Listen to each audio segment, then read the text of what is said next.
Hello friends, today we are going to learn the chapter The Wonderful Wizard of Oz. Dorothy lived with her small dog Toto on a bleak, Kansas prairie.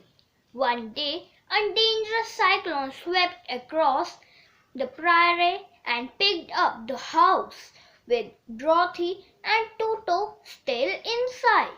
As the hours passed, Dorothy eventually fell asleep, and when she woke up, she and Toto were in a fantastical and strange land. To find her way back, she started her journey to Emerald City. Now read on. Dorothy, come along, Toto. We will go to the Emerald City and ask the Great Oz how to get back to Kansas again. When she had gone several miles, she came across a great cornfield beyond the fence, and not far away she saw a scarecrow placed high on a pole to keep the birds from the ripe corn. While Dorothy was looking earnestly into the queer, painted face of the scarecrow, she was surprised to see one of the eyes slowly wink at her. Scarecrow, good day. Dorothy, did you speak? Scarecrow, certainly. How do you do? Dorothy, I am pretty well, thank you. How do you do? Scarecrow, I am not feeling well, for it is very tedious being perched up here night and day to scare away crows. Dorothy, can't you get down? Scarecrow, no, for this pole is stuck up my back. If you will, please take away the pole, I shall be grateful. Obliged to you. Dorothy reached up with both arms and lifted the figure of the pole. For being stuffed with straw, it was quite light. Scarecrow, thank you very much. I feel like a new man. Now tell me, who are you and where are you going?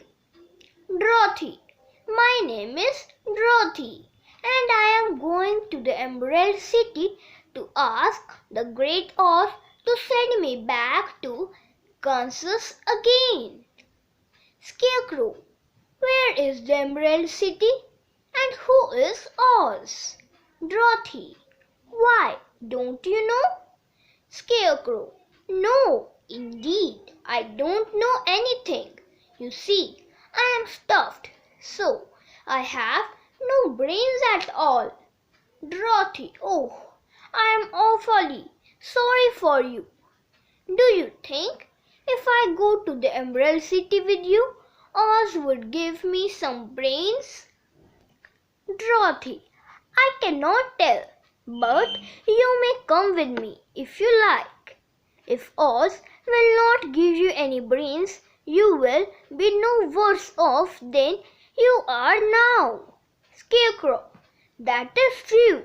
You see, I don't mind my legs and arms and body being stuffed because I cannot get hurt if anyone treads on my toes or sticks a pin into me. It doesn't matter, for I can't feel it, but I do not want people to call me a fool.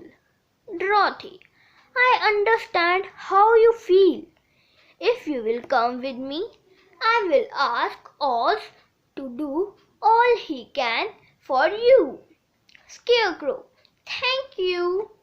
And they started along the path of yellow brick for the Emerald City.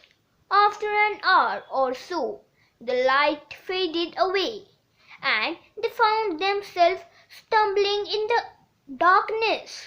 Dorothy, if you see any house or any place where we can pass the night, you must tell me, for it is very uncomfortable walking in the dark. I see a little cottage at the right of us. Shall we go there? Dorothy, yes, indeed. I am all tired out. So the Scarecrow led her through the trees until they reached the cottage, and Dorothy soon fell into a sound sleep. When she woke up, Toto had long been out chasing birds around hens and squirrels. When she had finished her meal and was about to go back to the road of yellow brick, she was startled to hear a deep groan nearby. Dorothy, what was that? Scarecrow, I cannot imagine, but we can go and see.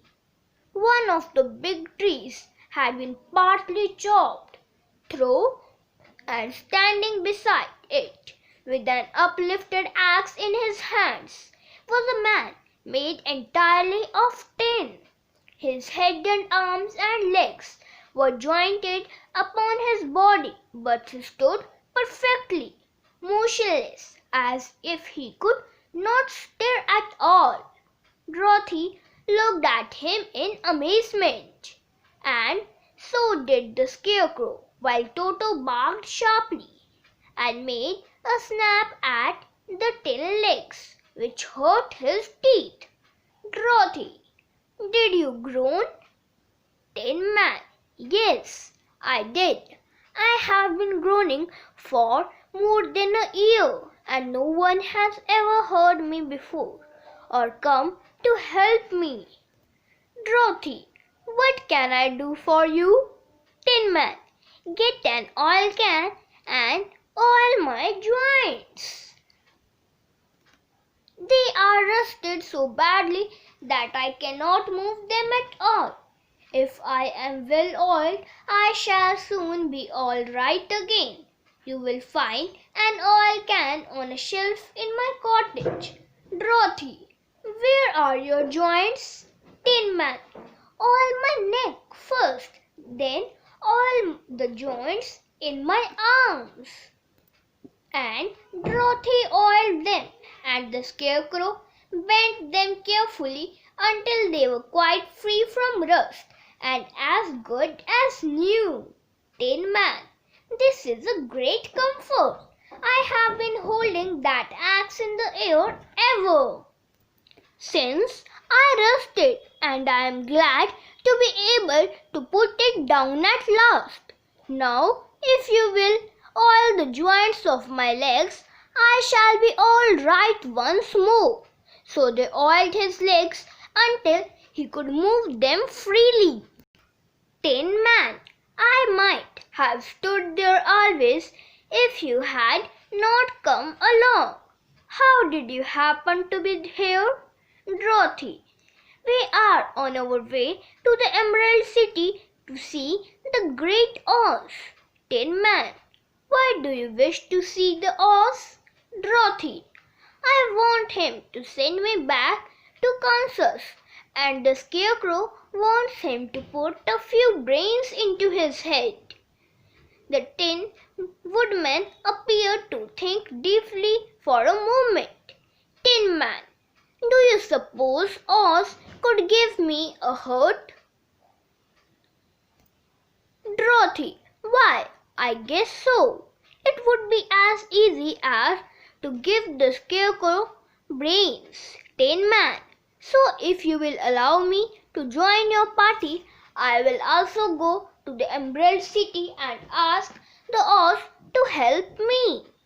Scarecrow, come along. They all passed through the forest until they came to the road that was paved with yellow brick. There were few birds in this part of the forest, for birds love the open country where there is plenty of sunshine. But now and then there came a deep growl from some wild animal hidden among the trees. These sounds made the little girl half beat fast. Suddenly, a great lion bounded into the road, fearing Toto will be killed. She rushed forward and slapped the lion upon his nose. Dorothy, don't you dare to bite Toto. You ought to be ashamed of yourself, a big beast like you biting a poor little dog. The lion, I didn't bite him. Dorothy, no, but you tried to. You are nothing but a big coward. Lion, I know it. I have always known it. But how can I help it? Dorothy, what makes you a coward? Lion, it's a mystery. I suppose I was born that way. All the other animals in the forest naturally expect me to be brave, for the lion is.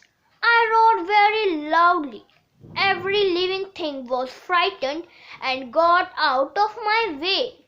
Whenever I have met a man, I have been awfully scared, but I just roared at him. And he has always run away as fast as he could go. Scarecrow, but that isn't right. The king of beasts shouldn't be a coward. The lion, I know it, but whenever there is danger, my heart begins to beat fast. Do you think Oz could give me courage? Scarecrow, just as easily as he could give me brains. Tin Woodman, or give me a heart, or send me back to Kansas. Then, if you don't mind, I will go with you, for my life is simply unbearable without a bit of courage. Yes, you are welcome, for you will help to keep away the other wild beasts. It seems to me they must be more cowardly than you are if they allow you to scare them so easily. The lion, they really are, but that doesn't make me any braver, and as long as I know myself to be a coward, I shall be unhappy. So, once more, the little company set upon the journey, the lion walking with stately strides at Dorothy's side. Toto did not approve of this new comrade at first, for he could not forget how nearly he had been crushed between the lion's great jaws. But after a time he became more at ease, and presently Toto and the cowardly lion have grown to be good friends. Adapted by Akash Shukla. Thank you, friends.